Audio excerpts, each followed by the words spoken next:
Hello good morning friends. আর আজকে আমরা এসেছি, এটা হচ্ছে খাতড়া থানার মধ্যে পুতলা বলে একটা গ্রাম। আর এই ফার্মে আমরা গ্রোথ বুস্টার দিয়েছিলাম। আর এনাদের জায়গা থেকে আমরা একটুখানি জানতে চাই যে আমাদের গ্রোথ বুস্টারটা খাওয়ানোর পর এনারা কেমন কি রেজাল্ট পেয়েছে। তো চলুন চাষিদের মুখ থেকে আমরা একটুখানি শুনি। চলুন আমরা একটুখানি চাষির মুখ থেকে একটুখানি শুনবো। হ্যাঁ নিন ম্যাডাম, শুরু করুন। আমার নাম বসন্তী মুর্মু, পুতলা গ্রাম। পুতলা গ্রাম। হ্যাঁ, আমরা এই গ্রোথ বুস্টারটা 29 দিন থেকে খাওয়াচ্ছি। 29 দিন থেকে খাওয়াচ্ছেন? 29 দিন খাওয়াইছি, 2 প্যাকেট খাইয়েছি। আগে মুরগিগুলোর কি সমস্যা হতো? আগে এটা বলুন। সমস্যা হতো মরতো ওই ইয়েতে আইবিতে, কিন্তু আইবিতে মরতো, কিন্তু এটা খাওয়ার পর মরাটা অনেকটাই কমে গেছে। অনেকটাই কমে গেছে। হ্যাঁ। আচ্ছা।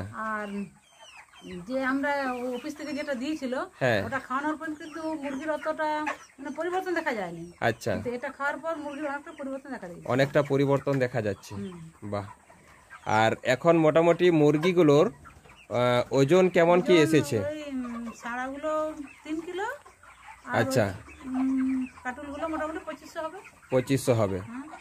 সবাই বুঝতে পারলেন? মানে সাড়াগুলো হচ্ছে 3 কিলোর মতন ওজন, আর ওই কাটুলগুলো হচ্ছে ওই 2500 গড় এরকম চলে আসছে। বোঝা গেল কি বললাম? আমরা এনার আগে বলতেন যে প্রচুর মুরগি মরছিল, আর আমাদের একজন উনি আগে ব্যবহার করেছিলেন, ওনার কাছ থেকে এনারা খবরটা পায়, দিয়ে ওনারা ব্যবহার করা শুরু করে। প্রথম 1 প্যাকেট খাইয়েছিল এনাদেরকে, খাওয়ানোর পর একটা ভালো রেজাল্ট দেখতে পায়, মুরগির মরা হারটা কমে যায়। তারপরে আবার দ্বিতীয় আরেক প্যাকেট ওনারা নেয়। আজকে আমরা একদম ডাইরেক্ট ফার্মে এসেছি, খুব ভালো কিন্তু রেজাল্ট দেখা যাচ্ছে। একদম মুরগিগুলো দেখুন কত সুন্দর দেখাচ্ছে, একদম পরিষ্কার।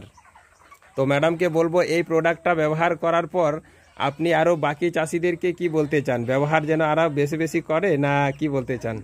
বলবো যে আমরা আমাদের এই যে পাখি তো এখনো তুলে নেই। আচ্ছা। তোলার পর আমাদের রেজাল্ট কি দাঁড়ায়। আচ্ছা। তারপর ওদিকে বলবো যে আমাদের এরকম হয়েছিল। আচ্ছা আচ্ছা, বাহ, ভেরি গুড, খুব ভালো ম্যাডাম, থ্যাংক ইউ।